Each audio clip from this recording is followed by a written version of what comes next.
Hi, everybody. We're going to get started in about a minute, so to allow for folks to come in and join us. I want to let you all know that I actually have some construction going on next door to me. So I hopefully that doesn't keep you from being able to hear me. But while folks are coming in, hopefully you can enjoy the bulldozer sound that is next to me. But I do apologize for that. We'll go ahead and get started here in 1 minute.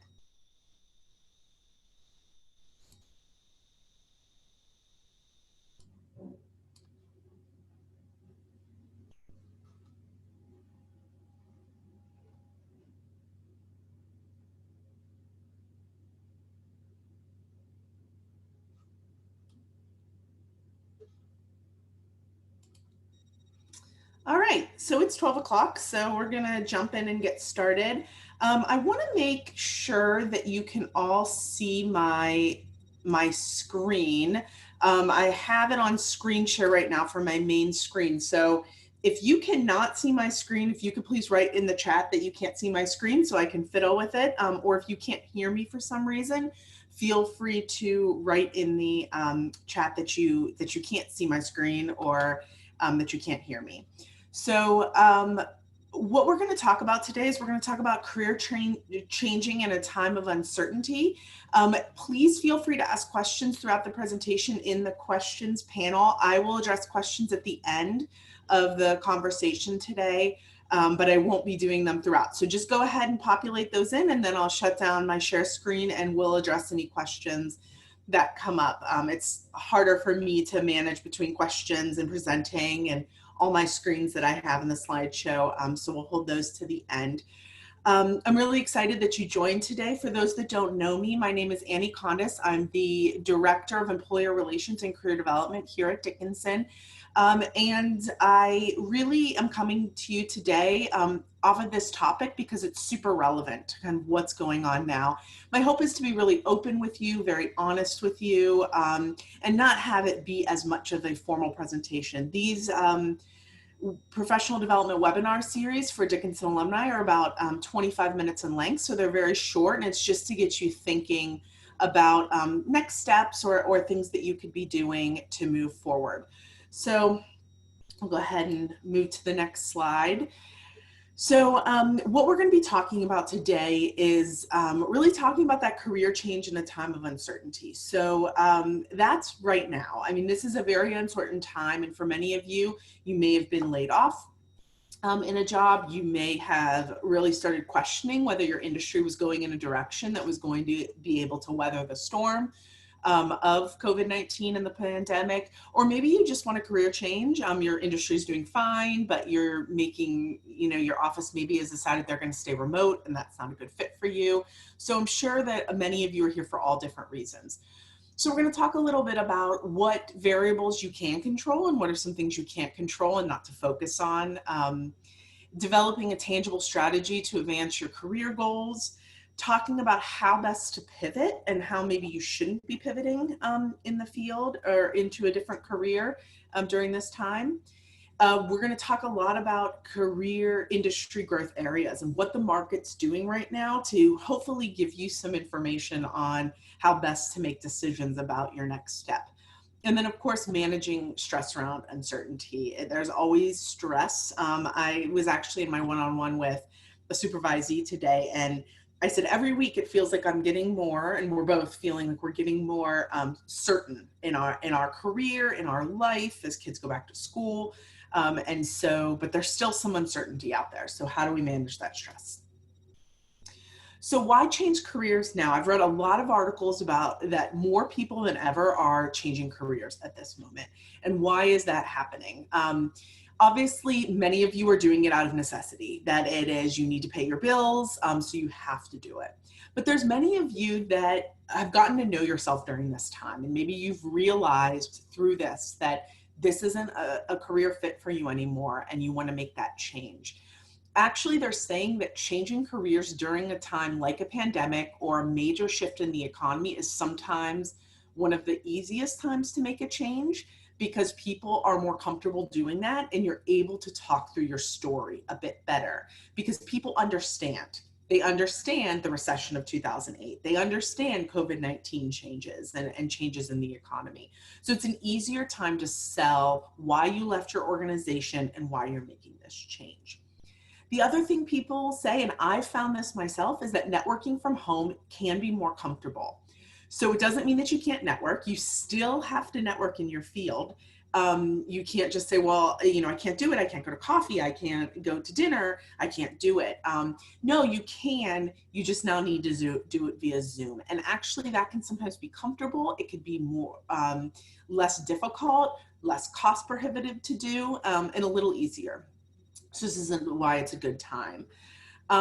Gaining new future skill sets are easier than ever. With the new economy showing up in the education market around online courses, we're seeing more and more people not have to go back to graduate school. They're not having to go back to college. They're able to pick up some of these new market skills faster than they have before. And then certain industries are booming. I think whenever you have a big shift in the economy, there are industries that don't do well, but there are industries that benefit from that. We are seeing a lot of folks recruiting in the ed tech world for people that work in higher education because they need folks in ed tech. And that is an industry that was very little, and now it's very, very large.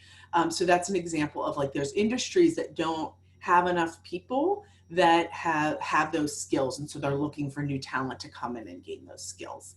And those industries tend to be the industries of the future. What many articles that we're reading is that industries that have taken a big plummet right now is that some of them will come back. I mean, we all know theater, museums, media, that's going to come back because people love that. But there are other industries that through this year have been replaced with technology, and they're wondering, will they be able to make a comeback? And so we are seeing a lot of shifting. And when you see shifting, you also see more companies willing to take on people with less experience. So I always try to focus on what you can control and not try to focus on what you can't control. So things that you can't control. You can't control the economy unless you are, work for the federal government in the folks that are, making decisions about interest rates and things, which I don't think anyone on the phone right now is, but you can't control that. You can't control the pandemic and the growth in that area. You can't control government shutdowns. We're seeing more people after the government shutdown last year fleeing that industry because feeling that they're not secure in their work from year to year to year. And we don't know how long this is going to last. However, there are some things you can control, and I really want you to shift your focus on these things. So focusing and developing your skills about how to present yourself, learning about organizations, really brushing up on how to do a really solid video interview. I find it interesting. I'm on Zoom all the time now, and I kind of have my lighting set up. I have my camera set up. I have all my screens set up, and it's very interesting to see when I go into parent meetings. I was in a band information session for my daughter last night, and how many folks just are very generally uncomfortable with the screen and what it looks like and what their background looks like. And that's something that you want to get very comfortable with. Obviously, learning new tech skills. Tech skills have drastically shifted over the last year. So that's something you can control, and learning what those are. Reaching out to other alumni for advice, doing information interviews, retooling your resume, updating your resume, developing a portfolio, developing a plan B, and having more information sessions. So these are all things you can control and can do. And I really want you to focus on that rather than when's this gonna end? Will my industry pop back? There's been a downturn in my industry right now because that's going to take longer. You will likely be more likely to be able to jump into another career or pivot into another career faster than it will take for certain industries to rebound, if that's what you're waiting for. So keep that in mind. All right. So if you find out that it's time to make a change, I think the biggest thing is you really need to figure out what that change is going to be. So it's sometimes hard to say, I want to make a change into anything. I'll take anything. And that's really not how you want to approach this. You want to be really strategic in making a change and figuring out what that is. So that when someone asks you what your story is, what do you want to do, you have an answer. If you say, I know that I want to be working in the bond market, I'm going to give you that example. What you need to be able to do is spend your time that you have getting to know everything about the bond market, making decisions and having conversations with people that are in that market, learning all the technology that's needed to join the bond market, rather than saying, I just want to make a change. I know what I'm good at. If you're at that place where you're like, I really don't know what I should go into, I just know it's not this, you definitely want to be working with a career advisor to narrow that down. We recommend that when you're going into a career change or a career pivot, that you always want to be looking at no more than 2 industries, 2 locations, and 2 job types. Anything over that is get you too watered down and is too muddled. And so we have a new career advisor on staff that is working with alumni. Her name is Nicole McGlure. She's wonderful, and she will absolutely be the person you would work with to try to decide what might be a good fit for me in that. So let's say you're at the point where you kind of know what you generally want to be doing. One thing that I really want you out there doing is talking to as many people as possible. I think it's really easy to do everything in your head and think, I really want to make this change. I'm really miserable. I don't want to be doing this. But the reality is a career change is an incredibly social process. So it is so social that without networking, it's going to be really hard to shift into a career. If you see a job on Indeed.com and you're like, that looks awesome, I would love to be doing that. The chance of you getting that job with no experience in that industry is pretty low if you submit your resume. Trying to convince someone that you could do something that you've never done before is more difficult than trying to convince someone in person that you have the skills and talent to learn that job. People want to hire people they have trust and confidence in, that they know are smart. And that's how you're going to be able to make that change into the market. So keep in mind, it's an incredibly social process. You need to be talking to as many people as possible. A way you can do that is using our LinkedIn system, going into our alumni network on LinkedIn and doing a search. I'm going to see if I can quickly show you how to do that. Hopefully I don't lose my screen. And you can see. So if you're going into LinkedIn here, and let me know if you can't see my screen, just send me a chat, because sometimes when I move screens in a webinar, you can't see things. And I'll adjust, but I can never see what you're seeing. So when you're going into LinkedIn, all you have to do is go to the Dickinson College page. If you go down here to alumni, and someone just asked me, can you give an example of the bond market? It's funny because I'm not someone that works in finance. I just know that this is, the bond market is something people work in. People work in bonds. So I'm going to show you an example of what you would need to do if you wanted to get into the bond market, because you love reading about stocks and bonds. So if you wanted to go into finance, if you want to go into investments and work specifically with bonds, how you might do that is you might go here and say, okay, I know I want to work in New York City. So you would click on New York City. Then we have 3,774 alumni in New York City. And then here's where they work. These are our largest employers. If you click next, here's what they do and what they studied. So you're looking for someone with bond experience, works with bonds. So I put in the word bond to try to pull that out of anybody's profile. So then you can come down here and start to look through different folks of who you might want to talk to. The way I make decisions about who you might want to talk to is anyone that you might know. So someone that you graduated with. Maybe you graduated with Matt here. So you would open him up, read about his profile. If it says that he's been working with stocks and bonds, he might be a great person to talk to and just learn about that market. What are the types of jobs? What could he do? Who's hiring? Who's not hiring? These are things that I don't always know, but insiders in the industry do. So let's say you know Matt, he's a great person to go off of. The other person that I always recommend going off of is looking for shared connections. So I would go right over here to Shay and see that we have 156 shared connections. So I might look him up and see who I have a mutual connection with. So let's say he knows Dan. Dan and I are close. I would write Dan and I would say, Dan, I see that you know Shay. Would you be willing to introduce me to him? I really would like to pick his brain about bonds because apparently he works in bonds because it's somewhere in his profile. If you're not as specific as I want to work in bonds, you can just go New York City and you can go with something like finance. So you can look at everyone in finance and then get a sense of everybody that works in the finance industry where our big employers are. If you have more questions about that, I'm happy to answer that at the end. The other place that is a little more comfortable for you to do some networking and talk to people about what they do is through Dickinson Alumni Fire. So if you're not a member of Alumni Fire, I would highly recommend that you do that. You can search for that through the Dickinson website and be able to find it. But this is Dickinson Alumni Fire. It's like LinkedIn, but only for Dickinsonians. So if you say, I want to look at members up here, it might be a little slow.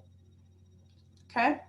So once folks make an account, we do have students on there as well. So you might want to take note of class years and make sure you're looking at folks that have already graduated. But let's say that you're interested. If I put in bonds, I bet something wouldn't come up because there's not a lot of descriptions. But let's say that you want to look at industries and you want to look at, financial services. And then what's going to come up are everybody that already said they're willing to help you in financial services. So you can find someone. I'm going to look at Sarah. You can see what she does. You might have to use LinkedIn to see a little more about her. Go find her on LinkedIn. And then you can see she's willing to offer introductions and networking. So all you would have to do is message Sarah and an email would be sent to her. So if you have any other questions about that, I'm happy to answer that, but that's how you would conduct an informational interview. You'd reach out to someone and say, I'd just love to talk to you about what you do. This is a chance for you to ask things like, what skills should I get? What's the best way to pivot into this career? Who do I need to talk to if I want to be hired? Should I go through more of an entry-level hiring process, or is there something for me at the mid-level? The other thing is you want to start decoding job descriptions. Once you make decisions about what you might want to do, what are the skills needed? What's the education needed? What's the experience needed? Do you have those? Do you need to get them? If you are applying solely online, if you don't have those skills, it's going to be really difficult to get an interview. So you want to make sure, especially when it comes to tech skills, that you go back and try to learn some of the technology that they are asking for. There are many ways to do this, and you can see here I have upskill. So your Udemy courses. Udemy is it's a tech online course program that you can take courses in to learn specific tests. There's university extension courses. So these are things like Harvard Extension School, where you can take a certificate to learn Java. You can take a certificate to learn, anything about accounting that you need to, because for some jobs, now you're not going to be a CPA with an extension course in accounting, but you might be able to jump into a field and then pivot over to a job that you eventually want to do, which I'll talk about in a second. There's Google certificates now that are really new and really rivaling the higher education market. It's something that scares places like Dickinson. I'm going to be very honest with you, that you can go and get a Google certificate, Google coursework, and sometimes they're seen as just as solid as what you would get from a university. And then, of course, Coursera courses are another low-cost way to get some education around some upskilling. The other thing you want to do is take your time and volunteer. Volunteer for projects in which you can gain some experience that you can put on your resume. So let's say you want to go into web development. you have no web development experience, you just think you might be good at it, you think it might be something that you would like. This is a chance for you to volunteer with a nonprofit, with a local board, with a school, and offer to do their website, because people love free work and labor, and it's a chance for you to make something, do a project, and have something to show. It will also get you some hands-on skill in that area. Project work is another thing that you could do to build your skills to be more relevant for a career change. So I put GitHub and Wix on here because those are two sites that you could use to showcase your skill. And sometimes employers don't even really care where you've worked in that place. They just care that you have that skill. And being able to show on a GitHub that you're able to write code, or do a data structure, that's going to be just as important as maybe that experience. And you can share your GitHub page with alumni or with employers. And then Wix is a place where you can build an online portfolio. So it's a chance for you to do some projects and toy around with some of the work that you might be doing, depending on the industry, of course. And then be agile and pivot. So it's really difficult to go from one job in one industry all the way over to a different job in a different industry. I'm usually pretty cautious when someone comes to me and they're like, I'm a teacher. Now I want to be a software engineer. You know, when someone says, I want to do that and help me get there, you know, what we really focus on and what I would focus on with you or anybody that I was working with is pivots. How do you make a pivot? So for something that large of a jump from like an English teacher to a software engineer, I might say to you, all right, well, there's a few ways you can go about it. You can go back to school and get a software engineering degree. You can absolutely do that. Or we can start pivoting you along to this line to eventually get here within 3 to 4 years. So I'm going to use an example. It's actually my husband. He was a math teacher. He was a math teacher in Baltimore and decided he did not want to be a teacher anymore, that he wanted to be a computer scientist. So what he did was he looked for a job when he quit his teaching job. He actually looked for a job in a corporation that dealt with writing curriculum for schools. So he worked for a place called Lab Learner and wrote curriculum. So he was able to pivot to pretty much same job, different industry, right? He was kind of doing the teacher, he was writing curriculum, but it was a different industry, it was a corporation. Then within that corporation, he spent about a year writing the curriculum, and then he started going over and starting to do user interface. And he decided that he wanted to learn about the online learning because that was the future. And so he stayed with the same company, but was able to jump over into their ed tech department and really learn how to do that. So different job, same industry. Then he was able to, from there, pick up some coding along the way. And in that coding, he ended up getting a job with the Department of Education in Louisiana doing their code for their grade books, their online grade books. Who knew? So then he was writing code. Now he was able to pick up, so now he's in a different industry, kind of similar job. Then he was able to get enough coding experience that he was able to move to the Department of Defense, writing code for the Navy. So now he is here. He is a software developer. And that is a true story. But that's an example of how when you are changing careers, usually it's a series of pivots that get you to that career, that it's pretty difficult to go from here to here. Now it does happen, I'm not saying it doesn't, but it's pretty difficult from jump to here to convince, hey, I'm an English teacher or math teacher for my husband. I can be a software engineer, I swear. It's a pretty difficult thing to convince someone. But within 3 years, he was able to move over into that industry of choice. And now he's off and running in it. So I really want you to think about your career change in a series of pivots and keep that end goal in mind, but figure out how to be strategic in order to move there. All right. So let's talk about when you are making a career change, if you want to do it now, what is doing well, what's not doing well. So these are our industry workforce confidence scores. So there are certain industries right now that have just taken a huge hit, and we don't know when they're coming back. Anything in red here is seen massive layoffs, massive furloughs. You just probably saw Disney Entertainment yesterday laid off, I think it was like 25,000 people. You might know the exact number. It was a lot of people, because they're just not bouncing back as fast as they thought. And so now those folks are all trying to figure out what's going to be next for them. So everyone in red here, we're not seeing that bounce back at the same rate that we were hoping for. Orange here took a big hit. The growth is really slow. We're not seeing rehiring in that area, but maybe they are starting to bring back some folks from furlough. They are starting to go into the office a little more, especially things like retail. Those are starting to come back. However, we're not seeing great growth in those areas. Yellow's starting to come back. Yellow is doing better. I will tell you, I mentioned my husband who works as a software developer, which is great. His company was on a hiring freeze. They never furloughed or laid anyone off. So most of the people in yellow were not necessarily laid off, but they were on hiring freezes.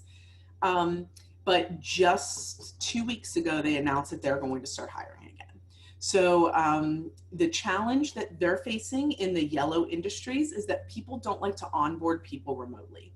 That they have no issue with people working remotely, but onboarding people remotely is very difficult. We're hearing from employers that in order to really onboard and come in, you have to start to be willing to not work remotely.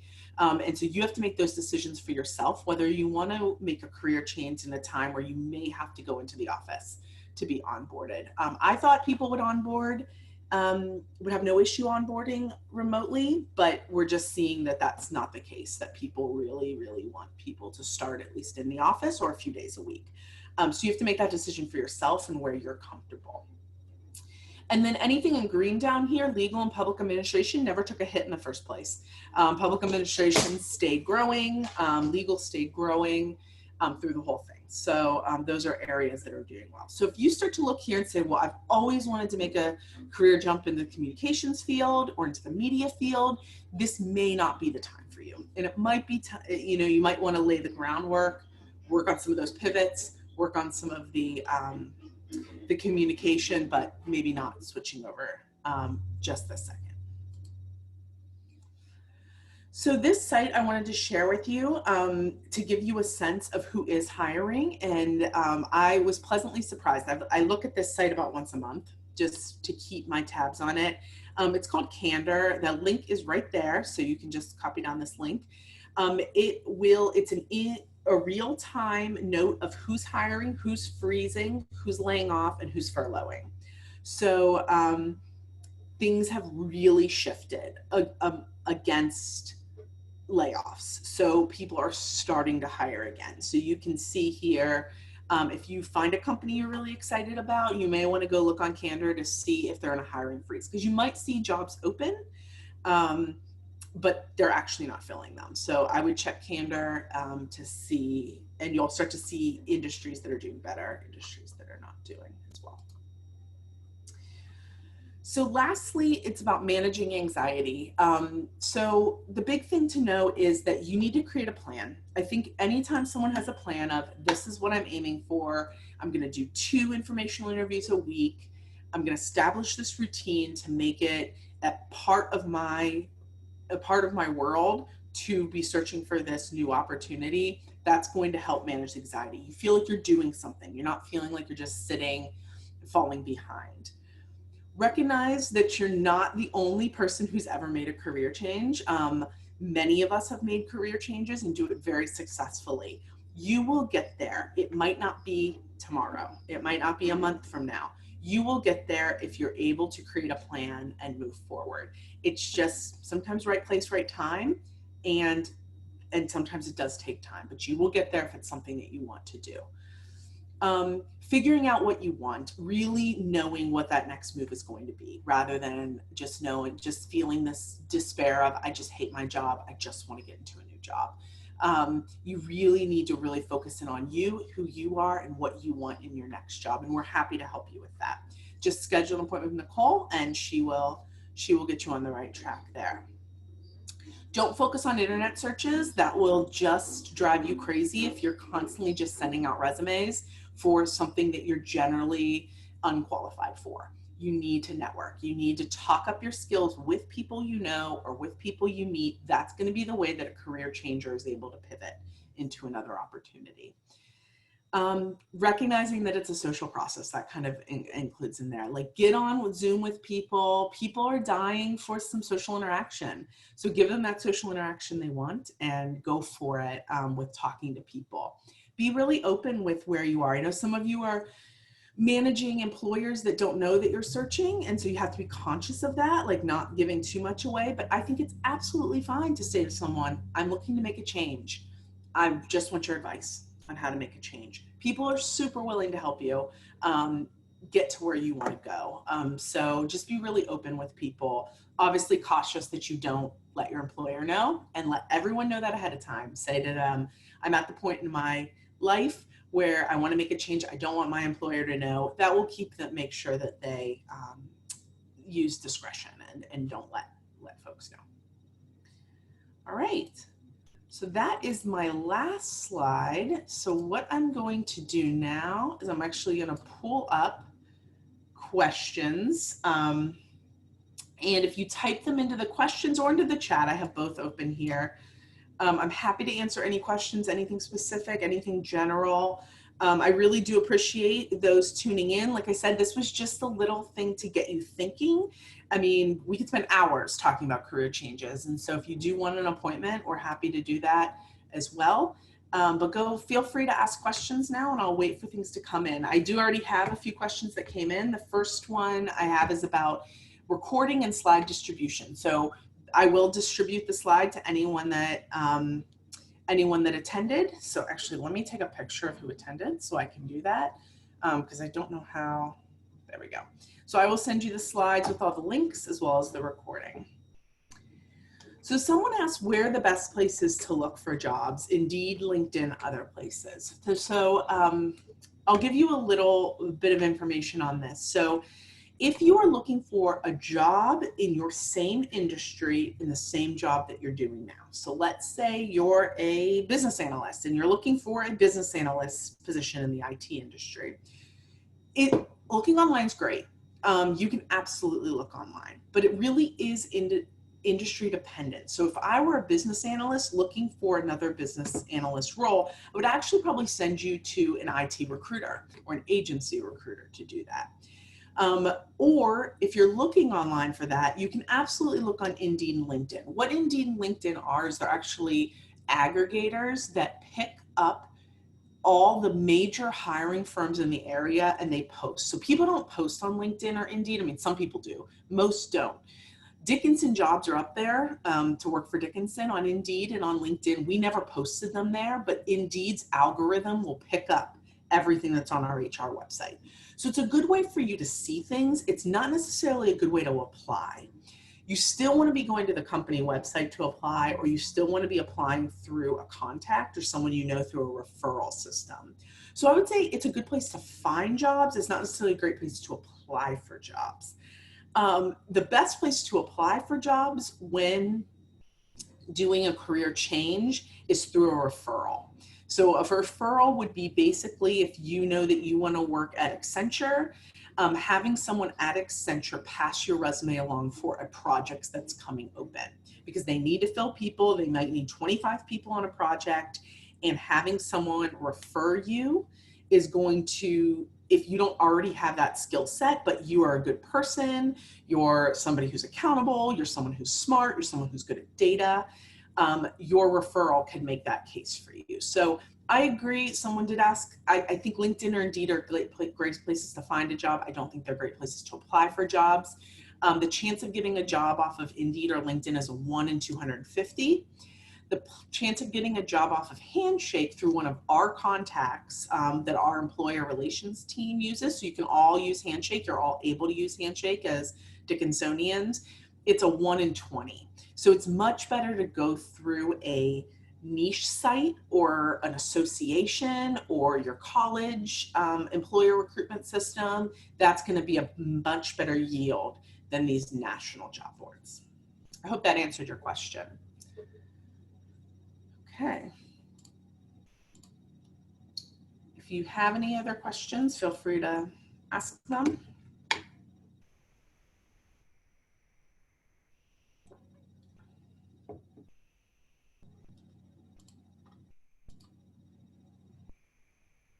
All right, since I don't see any other questions coming through, and we're already 4 minutes over on our time, this was only supposed to be 30 minutes, I'm going to go ahead and sign off now, but letting you know that we're always here for you. You would just make an appointment and we can talk with you about your individual search. I'm going to have any alums working with Nicole McGlure. So if you need to go into Handshake, or you know how to go into Handshake, you can just schedule with her right away. If you're not sure how, just email career@dickinson.edu and we'll get you scheduled. So thank you so much for tuning in. I once again apologize about the construction outside my window, but happy to always talk to alumni from Dickinson. Have a good rest of your day.